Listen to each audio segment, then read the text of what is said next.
Shocking. Police ran a test on the girl. The first thing the government doctor said, he said, presence, healing broken hymen, number 1. BBN Nigeria náà ló ráyè. Àwọn ló ráyè tó lọ ń gbowó ìṣìkalẹ̀ fáwọn tó yẹ kó gbowó fún. Ta ló yẹ kó pín owó fáwọn èèyàn tẹ́bí ń pa lórí street Ìsábò. Ọkọ lọ sọ hospital kó lọ fáwọn èèyàn lówó tó ń gbé owó iyebíye fún èèyàn kan. Òun ni ìyá ẹ̀ tí constitution stance yẹn. Ẹ jẹ́ a máa bá ṣò wà lò. Ó kó sì lọ. Ẹ ó jẹ owó kò tọ́jú ìyá ẹ̀. Kí ló wá kàn mí pẹ̀lú yẹn? Orí ìyá ẹ̀ ló bá wà náà. Àbí ó wà ní títí wa. Ìgbà tó jọ ń dùn fún wọn tó jọ ń kọ fún wọn kí ló kàn wá bẹ́ẹ̀? Wọ́n máa ń distract wa. Kun hymen is virginity.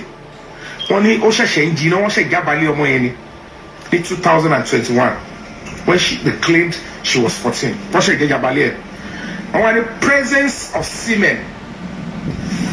Wípé ìbálẹ̀ wọ́n tún bá ní ojú ara ọmọ yẹn. That means after Baba Ijesha was arrested and set up with that girl, no sex, nothing.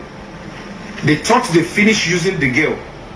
The girl had returned back to her normal life of sex. And she had sex with another person. Even the person did not even use condom. But they didn't know that investigation would get to that stage that they would need the girl. And because she was 14, there is no way they would run the test on the girl without the presence of the mother. So they said, bring the girl. When she brought the girl, they said, we are going for a test. That was when they ran the test, could they manipulate it? On the healing broken hymen, her virginity was just taken. But her virginity is not ill, fully ill. Presence of semen. And then they said, evidence of perpetual penetration. That was what contained in the doctor's Now what is meaning of perpetual? Report of government, police. Police and Lagos State government, they know this truth as at that time, including princess and her co-travelers. That they were not going to be like, princess, wait, oh. The reason why you claimed you'd set Baba Ijesha up was because you said, not that she saw, she said she was told that when the girl was 7-year-old, Baba Ijesha had slept with her. She had virginity, when the girl was 7. When she is now 14 years old, 7 years after. That was the moment the police knew they have already messed. Shetin bouncing. Virginity ti wọ́n já. After 7 years, ó ṣe wá jiná. Tough. And I was already on the neck. Hey, and I was waiting like, okay, you're gonna be, let's see what is going to go on. I was expecting the princess to tell you, might be no princess. But you actually set Baba Ijesha up because you claimed that he had sex with the girl when she was 7-year-old. So the basis of you setting him up is already looking like it is a fake, it is a lie. You set him up based on fake incidents. And then the question that we are going to be waiting for is, whatever the case may be, you can request for the case file, it's quite unfortunate that we don't have a good media. Most of our journalists, yes, it's so unfortunate that we don't have a good media. In Nigeria, we can never have a good media because all of them work for their glutton truth. They will never media the truth. They will never media the truth. Okay? That is why they want to buy very dark black. Because in this life, it doesn't care about money. It cares about life, and it believe is what you come with nothing and you go with nothing. Now, all over the media, they are under control of Awoyiyan. Media and social media. That is why you see nonsense and ingredient that doesn't concern Nigerians or doesn't add value to Nigerians' economy that Awoyiyan brought outside. You will see all of them blogging it back and be saying they are trending Awoyiyan. They expect that human rights is for victims only. And let me remind you before I go further, when any case comes up like this, the prosecutor, the police, they all the rights, the duty to protect the rights of major actors in the case equally, particularly the defendant, the victim, and the public in any matter. To criminal matter. The police, the prosecutor, they have the constitutional duty and role to uphold, respect, and equally protect the rights of those three players. Anything on fear sukon, anything fear sukoyo, ati aralu, the police one need to share that shit. But if you want double boy, tell me that ni ogogba like mu kosiko. Now it was established. Oh, and finally here. Police now look okay. Now I don't expect that the police will do this. That number one process. You know, no problem. Let's see. Police now realize that because evidence will go here, but they've been able to set him up recently in 2021, and they claim that the girl is 14, and they've already coached the girl. Princess and her co-travelers, they've coached the girl. Bosheba be Araduro, Bosheba Shegus Baba Ijesha. Baba Ijesha thought the girl had interest in him.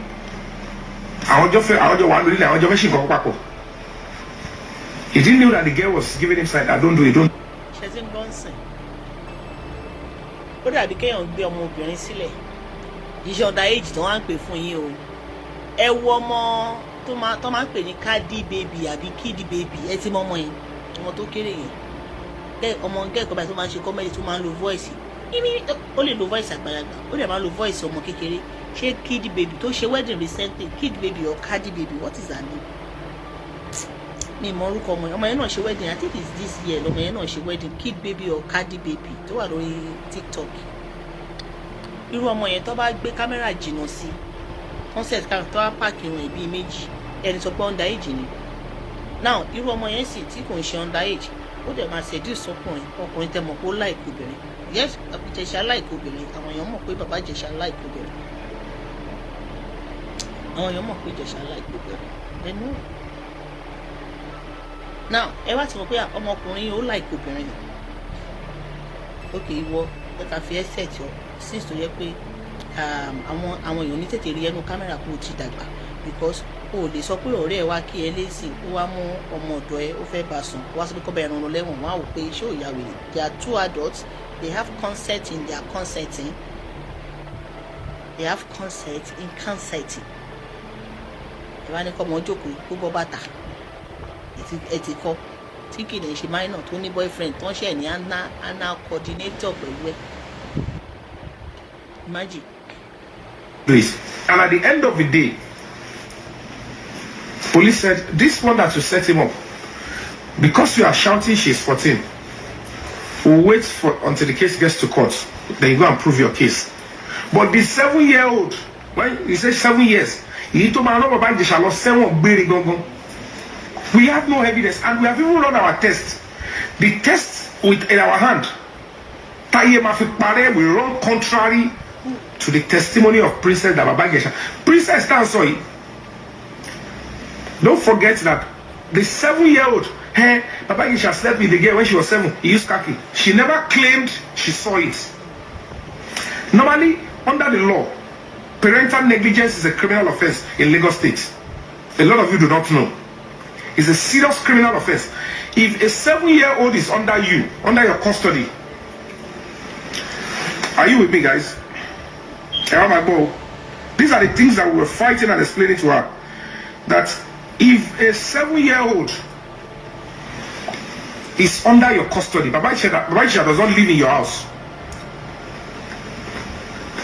If you claim he came to your house briefly, I am saying, and he had carnal knowledge of your girl, Agbalagba, Owa Jai Bali Omodumeje, certainly that 7-year-old will be suffering multiple tears. And apart from that multiple tears,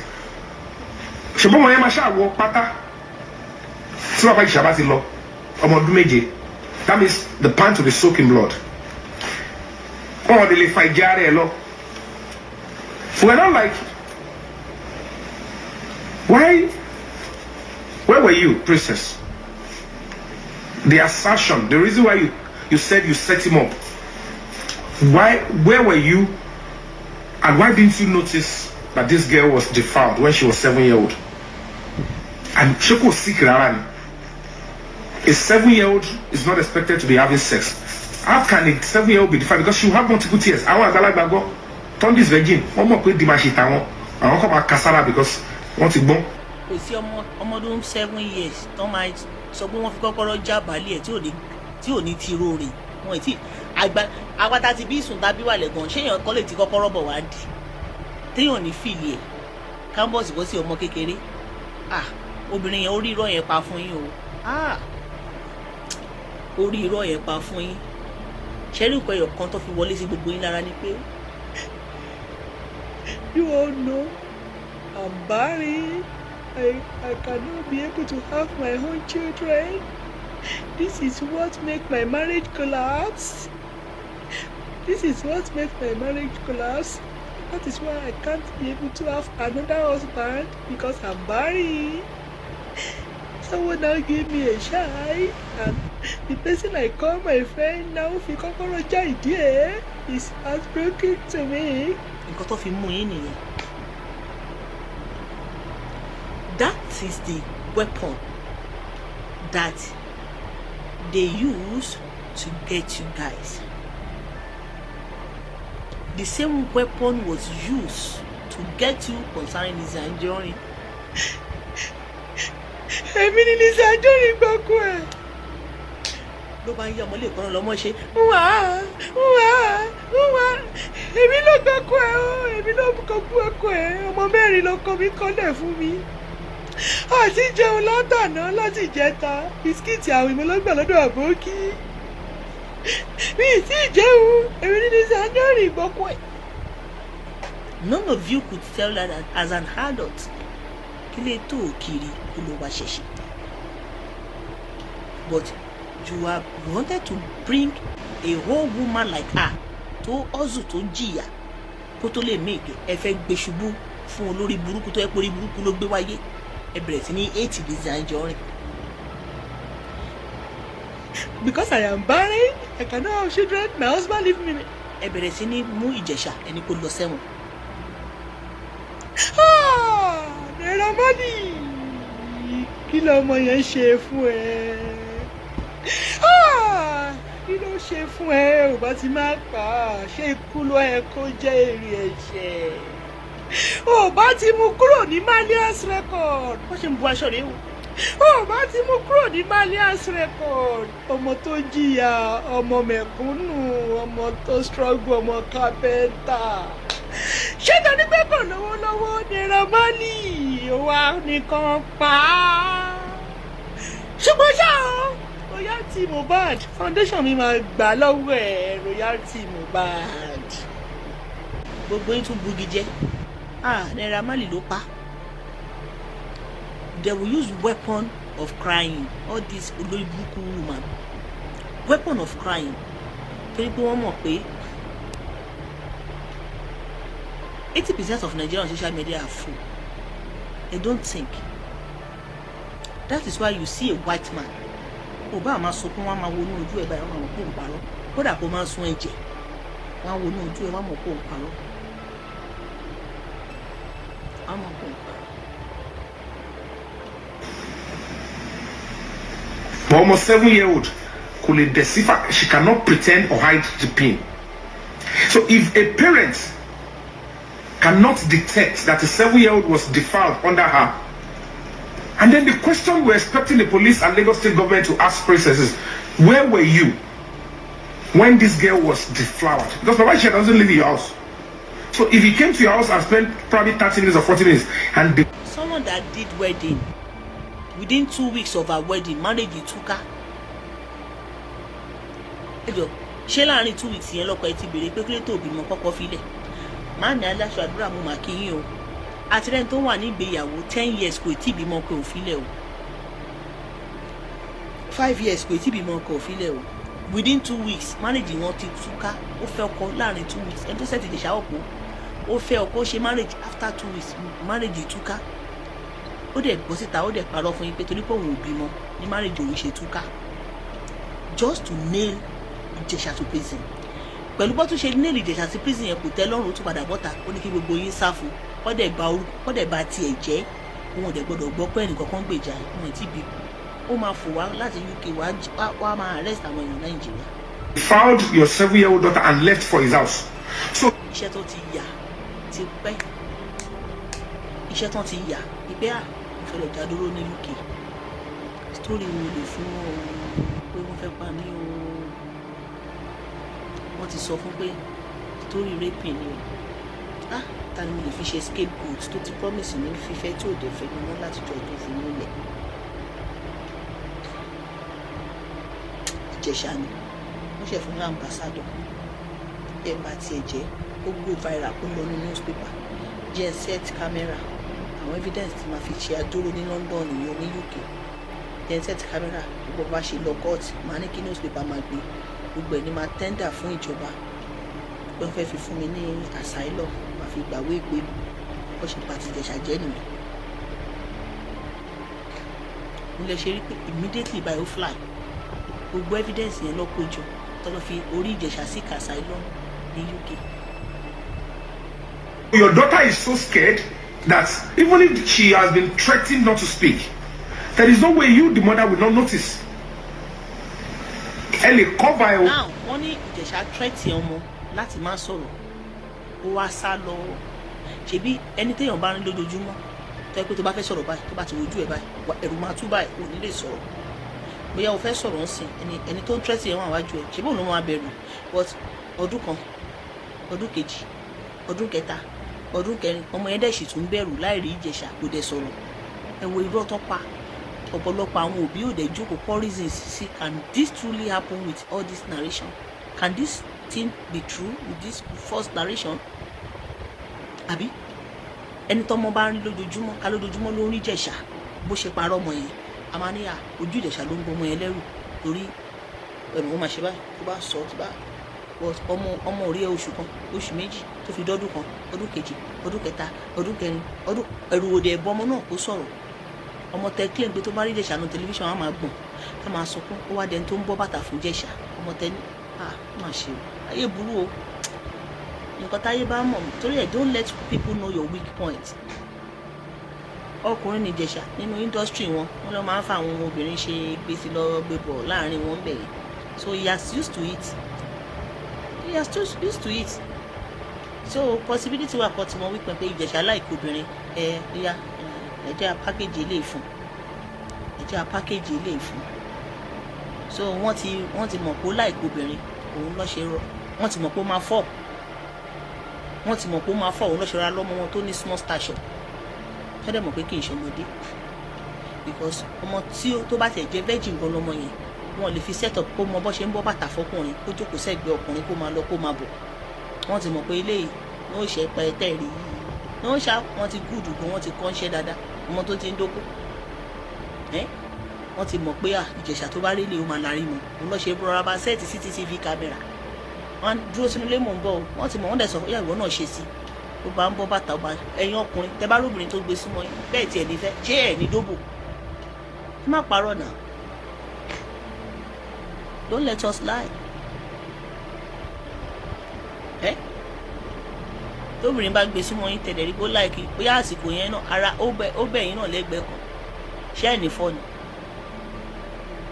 wọ́n á parọ́ mo rán yín lọ sí school ẹ béèrè wọ́n rán Ijesha lọ school ọdún mẹ́rin lọ fi wọn ra tó rán Ijesha lọ school ló mọ̀ pé Ijesha tẹ bá rí àwọn gbòdògbòdò tó wà behind the scene àti tó mú àdá tó wọ́n fẹ́ lu Ijesha pa wọ́n lù bí kókò Ijesha tiẹ̀ rò bí wọ́n láwọn rò bí àwọn máa kú ni ìpè kọ́kàn lọ ju òkú ká láwọn mọ àwọn máa dágbére pé bíbáyìí láwọn ò dágbére fẹ́ nìkankan because ó dàbí kọ́ rẹ̀ péyàn kí wọ́n dẹ̀ sáré lọ bọ́ ọ̀rẹ́ mi àtijọ́ ká lọ́mọ̀ ni pé wọ́n á ti dágbére tó ti yẹ yín wọ́n á ti dágbére wọn ò dágbé wọn láwọn ti rò bẹ́ẹ̀ wọn máa ìtò má dáadáa níwọ̀n àbẹ̀ tó mú bọ̀ wọn dá níwọ̀n àbẹ̀ wọ́n fẹ́ lù wọn pa wọ́n lù wọn bí ẹ̀wọ̀n ọkùnrin kan láàrin àwọn ọkùnrin gòdògòdò 10 èèyàn mélòó ló fẹ́ dámú bíyà nǹkan tí bá ti sọ ni kó máa sọ pé bẹ́ẹ̀ ni kó máa sọ pé má bínú iṣẹ́ ìkó máa sọ bẹ́ẹ̀ wọn lọ́ọ́ gbé kámẹ́rà sí wọn lójú ayé níkà o the same thing the same setup náà ni Awóyíyan ṣe ní Ìdúmọ̀tà bó ṣe ṣẹlẹ̀ báyìí olówó kọ́ gbé jáde lórí gist lover àwa wí tán ó wá gbé fìlà àgbà kò sórí báwo ló ti ṣe dé fìlà àgbà ṣé ó dán ẹgbẹ́ òfin tí ṣù ṣe ó ṣàdé fìlà yẹn báyìí ó wá dé gíláàsì ṣé ó dágbére fún mi pé ó ń lọ sí Ìdúmọ̀tà ṣé mi mo ní kí n lọ sí Ìdúmọ̀tà wọ́n ti already àwọn ọmọ gúrùpù ẹ̀ àwọn ọmọ tó wà ní gúrùpù ẹ̀ àwọn ló mọ̀ pé Lizzy Anjorin máa wá rajà lọ́wọ́ àwọn ọmọ tó wà ní gúrùpù ẹ̀ òun ló fi dífá fún pé mo sọ lórí ṣòmọ́ mi Olúṣọlá pé ó ní ìyá kan tó súnmọ́ mi lára àwọn service tí máa nídìí jọ marriage mi ó yẹ kí n gbé fún ìyá yẹn lára àwọn tó yẹ kó supply mi ní nǹkan ó yẹ kí n gbé fún ìyá yẹn kí ìyá yẹn bá mi ṣe at least ó kéré kò kéré is business òun ló mọ game tó máa rí but torí pé information tẹ̀ mí lọ́wọ́ pé ìyá yìí òun láìkì Lizzy Anjorin ó dẹ̀ láìkì mi but ọmọ ẹ̀ èèyàn Awóyíyan ni ẹ get ìyá yìí láìkì Lizzy Anjorin ó láìkì mi but ọmọ tí ìyá yẹn bí èèyàn Awóyíyan ni débi pé wọ́n sọ pé ọmọ ìyá yẹn gan ojoojúmọ́ ló máa fi ń ṣe update gbogbo ìgbà tí ọ̀rọ̀ Ìdúmọ̀tà ṣẹlẹ̀ ó máa fi ń ṣe update búyè mẹ́sọ̀ nínú group now kí ló wá tí bá sọ pé kò kàn mí ṣe bí ìyá ló fẹ́ bá ní business tí bá gbé business fún ìyá ẹ mọ̀ ìyá ò lè fi kọ pamọ́ fọ́mọ ìpín àìrò bóyá ọmọ wọn ò tí ì wọ ẹgbẹ́ ìwèrè tó ń dá sílẹ̀ kọ́mọ ẹ ti lọ wà nínú gúrùpù wọn tí ìyá bá lọ bọ́ ọmọ ẹ̀ gist àbí ọmọ rí pé ìyá ẹ̀ ń ṣe kùrùkẹrẹ lórí contract mo gbé fún tó bá mèrè màmí ta lè bá ń ṣe pé ní àzí màmá ní ebi màá ló gbé contract lè fún wedding yẹn irú ọmọ bẹ́ẹ̀ tó bá lọ dálẹ̀ nínú gúrùpù wọn ń kọ́ tí ìyá ò dẹ̀ mọ̀ ṣé ó ti yé torí ọmọ yẹn mi ò gbé contract yẹn fún ìyá ẹ̀ mo wá àwọn olólùfẹ́ mi tó dẹ̀ tó nífẹ̀ẹ́ yìí mẹ́sàn àwọn ni mo gbéṣẹ́ fún irú ọmọ yẹn sì kó ti gbàjẹ́ lẹ́nu ìyá ẹ̀ látọ̀dọ̀ tèmi sọ̀rọ̀ mi yẹ yín torí kò sẹ́ni tó bá wà nínú gúrùpù Awóyíyan wọn kì í ró rere ròyàn wọn ò dẹ̀ ní gbèrò kó da fún èèyàn bó ṣe máa bá tèèyàn jẹ́ that is their logo that is their motto how to destroy life ṣé kò tí mo sọ yé yín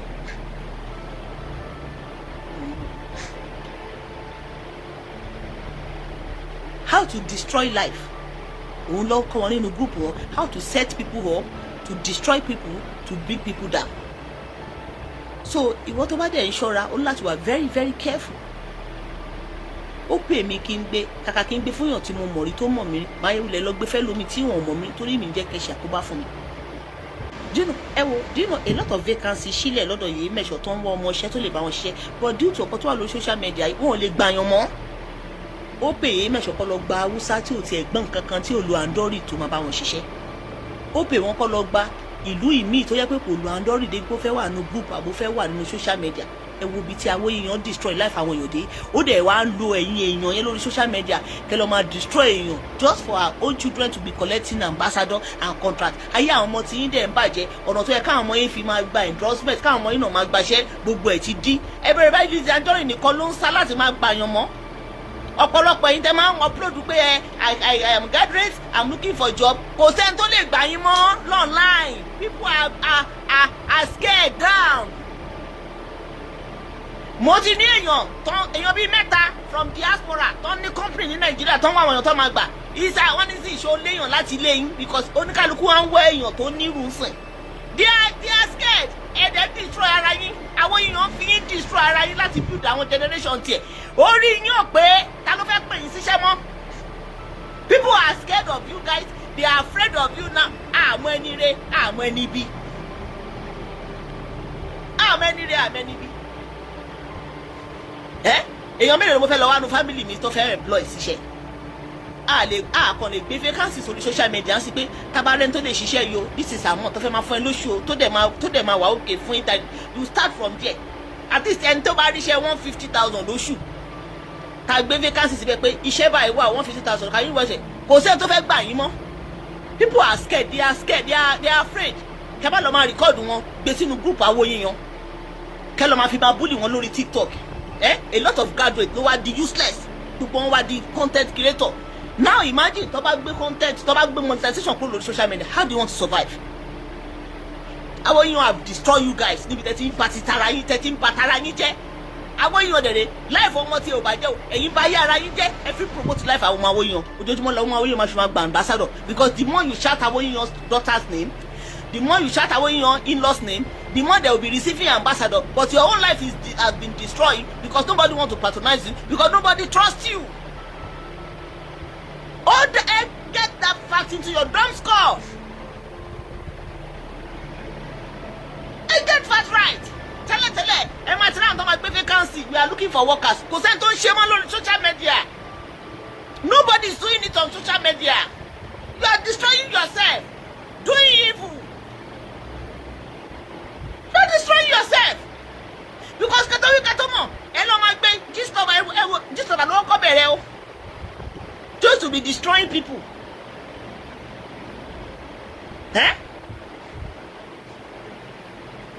Seriously, ẹ ti bá yára yín jẹ́ ní Nàìjíríà yẹn. Ẹ wo àwọn aráàlú òyìnbó báyìí, àwọn ọmọ ìlú òyìnbó báyìí wọn jẹ́ àwọn òyìnbó kọ́ lẹ̀ ń blọ́ọ̀gì, àwọn òyìnbó kọ́ láwọ́ yín ní kẹlẹ́ wọn bá yé wọn jẹ́, ẹ̀yin lẹ̀ bá yára yín jẹ́ Nàìjíríà. Kò sẹ́ni tó máa gbéṣẹ́ fún yín mọ́, kò sẹ́ni tó máa gbé àfẹ́ni tó bá sí lórí social media nìkan ni ò ní gbéṣẹ́ fún. Àwọn èèyàn wà wọ́n bẹ̀rù sìn ni, kò sẹ́ni tó fẹ́ patronize. They are scared, they are afraid. They are afraid. But unfortunately, nǹkan táwọn ọmọ àwo yín wọ́n ti ṣe tó ń fi ń destroy àwọn èèyàn ó ti affect ẹ̀yin tẹ́ ń ṣe dáadáa náà. Do you know how many people that call me pé sí mo ń wá workers, they are scared. Tí bá ní ẹ jẹ́ kí n gbé sórí page mi àwọn ará wọn ní níbo mi ò lè gba àwọn èèyàn o, mi ò lè gba àwọn ará social media mọ́ o. Social media táwọn èèyàn fi ń wáṣẹ́ tẹ́lẹ̀ ṣe bí connection ni. Ẹ máa sọ pé connection lórí Nàìjíríà, tẹ́ bá rà àwọn tó fẹ́ connect yín ẹ̀rù máa bà wọ́n láti gbà yín síṣẹ́.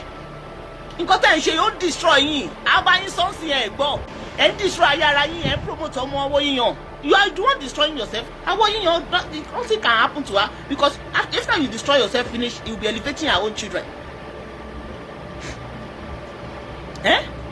Kí èèyàn tó nílé iṣẹ́ ńlẹ̀ Yorùbá ń sì kó máa sọ pé wọ́n lè gba Yorùbá mọ́ due to what is going on in social media, kọ́ṣẹ́ lọ máa wá Hausa. Nǹkan ti bàjẹ́, nǹkan ti bàjẹ́. Èmi ò lè parí project mi náà sí kí àwọn èèyàn wá bá mi pé mi ò lè gbà wọ́n. Hausa náà wọ́n ti fojú mi mọ̀ ọ̀dọ̀ àwọn Hausa báyìí, àwọn Hausa tí wọ́n sí lórí social media because gbogbo ọmọ Yorùbá lọ ti kó sínú group torí 5k urgent 5k, wọ́n ti kó gbogbo wọn sínú group kọ́ lọ́ máa destroy àwọn tó gánú ayé. Wọ́n ti kọ́ wọn bó ṣe lọ ń destroy yẹn, ó yá lọ mú information yẹn wá, ó yá lọ record wọn wá, lọ ṣe gbogbo ẹ̀ wá. Nǹkan ti bà yín o, Ọlọ́run nǹkan bà yín o. Tẹ́ bá mọ àwọn ọ́fà iṣẹ́ tí mo máa ń rí, ìgbà mi mo lè rí ọ́fà iṣẹ́ mi pé ṣé mo lè rí sí ṣó ní èèyàn tó lè ṣiṣẹ́ báyìí 200,000 lóṣù, ṣó ní èèyàn tó lè ṣiṣẹ́ báyìí kíní kan lóṣù, kíní kan pẹ̀lú certificate. Now ẹ̀yin tẹ́ nílùú certificate yẹn pọ̀ tẹ́ ń wáṣẹ́ tẹ́ jẹ́ graduate lè post yẹn. Wọ́n ní do you have from your family? Èmi ò ní family mi o. Ẹ̀yin tẹ́ tí wọ́n á follow wa àbí ẹ̀yin tẹ́ wà lórí social media tẹ́ like page wa, àwọn èèyàn ti kọ́ yín ní trade. Ẹ̀yin fojoojúmọ́ ayé kiri àwọn ọmọ tiẹ̀, promote àwọn ọmọ tiẹ̀, ẹ̀yin dẹ̀ wà lójú kan. Ìjọ́ wo làwọn èèyàn sọ pé vacancy iṣẹ́ kan rèé o, ẹ wá lọ ṣe o, ẹ̀yin followers mi o, mo rí àwọn company kan tó ní ìdá àwọn òṣìṣẹ́ o, ìjọ́ wo làwọn èèyàn ti ṣe fún yín? Ìjọ́ wo làwọn èèyàn ti ṣe fún yín? Wọ́n lè ṣe fún yín, kò lè ṣe fún yín, but ó ń lu ẹ̀yin kẹ́yìn kẹ́ máa promote ọmọ ẹ̀ gbogbo gbà, ọmọ ẹ̀ máa ṣe any video tí ò ní mí ní ọmọ ní kẹ́ bá wọn promote ẹ̀, so that more company will be bringing ambassador to her daughter, more company will be bringing ambassador to her son, more company will be bringing ambassador to her in-law, more company will be bringing ambassador to her own grandchild. But you guys, ìjọ ò lọ́ máa fẹ́ ilé ambassador because they have destroyed you. They have destroyed you. Wake up from your slump. Kò tí ì pẹ́ jù láti ṣàtúnṣe, ẹ fàwọ́ yan sílẹ̀ pẹ̀lú kádàrá ẹ̀. She and her children should go and face the evil fruits they planted. Because you see many graduates roaming on social media without tangible job, without good income. Now we are scared to connect them. We are scared. Only iṣẹ́ kan tó ṣì sílẹ̀ báyìí fún yàn báyìí tó yẹ pé ó máa gba gold. We don't know who to connect. We don't know. Ó ga o. Tó bá yẹ kó ṣẹlẹ̀ tó tọ́ that you covered it, but to come to tell us in 2021 that you did not even notice. So now the truth of the matter is, in 2021, Princess wasn't presenting herself as a witness that yes, 7 years ago when the girl was 7, he did it. I took him to social hospital. He did it. She said she did not witness anything, but she acted on that to set Baba Ijesha up. It was fake. And I will still buttress that point for you now. Kikere leshi boy, Emma Farabale, Ebomi Lada. Ọ̀rọ̀ tí mo ti sọ láti 2021 wọ́n ní mo ṣe sọ́ọ̀sì tí ó dẹ̀ di yí padà. Àwọn tó sponsor ẹ̀kọ́ ní kó sá lọ, who is that? No. So, at the end of the day, it turns out that we're expecting the police to ask Princess. I said, if you continue to tell us that this girl was defiled under you, and as a parent you did not take notice, you didn't take her to hospital, you didn't know this thing happened, you are not even a witness, and you could not even present a single witness. Nobody saw, nobody treated the girl, no hospital, no doctor to say, that's 7 years old. When the girl was 7 years old, I was the one that treated the girl for defile. Someone says, Z, you can put job opportunity on your platform with terror screening. Good people are still out. I want to ní job ní àwọn òfẹ́ people on social media. Ọlọ́run. Àwọn tó ní job. Wọ́n ní Z, àwọn òfẹ́ people on social media. Ọlọ́run Elédùmarè. They just call me if I have people from like maybe my family or from my family and friends not on social media. Kó tó sọ fún mi nìyẹn. Before kò dẹ̀ rí bẹ́ẹ̀ kí ló bá àwọn people àwọn aráàlú òyìnbó ni iṣẹ́ mi tó kéré jù ní 150,000 per month ṣé kò dájú olóṣó lọ èèyàn tó bá ń ṣiṣẹ́ 150,000 per month ṣé kò dá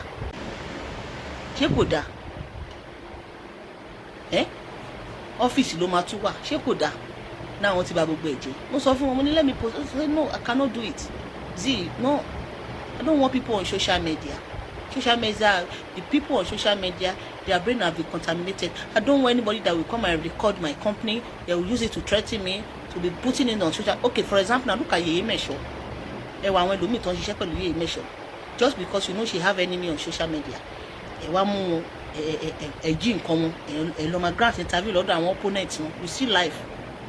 Ẹ̀dẹ̀mọ̀ pé ń destroy àwọn èèyàn tó máa lọ máa patronize tẹ́ bá rí irú kan bẹ́ẹ̀ yẹn ó yẹ kẹ́ máa nu àwọn èèyàn tó bá ń gbéṣẹ́ yẹn wá pé go away irú platform bẹ́ẹ̀ kò yẹ kẹ́ máa visit ẹ̀ so that ìwà àbàjẹ́ á dínkù but irọ́ ni gbogbo wọn fẹ́ lọ gbọ́ àṣírí Lizzy Anjorin and you don't know a lot of people are learning from all those mistakes. Ní ìsìn ó ti dé balẹ̀ tó ń sìn àti innocent ń sìn everybody ló forí kù àti innocent àwọn Hausa tó yẹ pé wọn wá sí lórí social media ló ń jàǹfààní ẹ̀ because wọ́n mọ̀ pé àjọ tó ti ń ṣorí burúkú yìí àwọn Hausa ò rẹ́fà ìgbanu sí rí Hausa ò rẹ́fà ìgbẹ́nu síbẹ̀ rí lè ra Hausa nínú gúrùpù ṣẹpẹtẹ rí it's just also unfortunate kó tó kàn ń dùn mí ni pé a lot of innocent people ló forí kó àwọn ọmọ tèmi ò níṣẹ́ tó fẹ́ wá ṣe ní Nàìjíríà kó fẹ́ wá ṣe they are born here my children were born in Europe. He belongs to school and they will still work here. Ẹ̀yin tẹ́ wà Nigeria, ẹlòmíì ò ní opportunity àti travel out, ẹlòmíì ò ní opportunity àti káwọn ọmọ ẹ̀ travel, but they have destroyed the future for your children. Oh, níbo, she's married and she live and níbo, wọn ò fẹ́, Ọlọ́run. Do you know the try I have tried? Do you know the try I have tried? I even vowed for another person for myself. I want to offer. Say they don't want. Don't want. A lot of things have been damaged with this social media, within the Yoruba community. In Yoruba, were terrible. You have destroyed yourself. Àwọn èèyàn tó mọ̀ nǹkan tó ń ṣe, òun tó mọ̀ gbọ́ ọmọ ẹ̀ síta kẹ́yìn máa ṣorí burúkú kẹ́ máa destroy ara yín, ẹ ṣáà máa promote ọmọ, kẹ́ máa opportunity yẹn promote ọmọ, ẹ̀rọ bá kò mọ̀ nǹkan tó ń ṣe. You think ẹ̀rọ bá kò mọ̀ nǹkan tó ń ṣe. Ó mọ̀ nǹkan tó ń ṣe, ẹ ṣáà bá yá ara yín jẹ́, ẹ ṣáà máa fi yẹn promote ọmọ mi, ẹ máa bá tara yín jẹ́, ẹ lọ bá mi máa bully, ẹ lọ bá mi máa destroy èèyàn, ẹ lọ bá mi máa gbé sórí àwọn èèyàn wa, ẹ máa jọ́ kó máa dùn mọ́ yín, but ẹ máa fi yẹn, ẹ ǹjẹ́ rí ọmọ ẹ̀ kó gbé sórí èèyàn wa ni?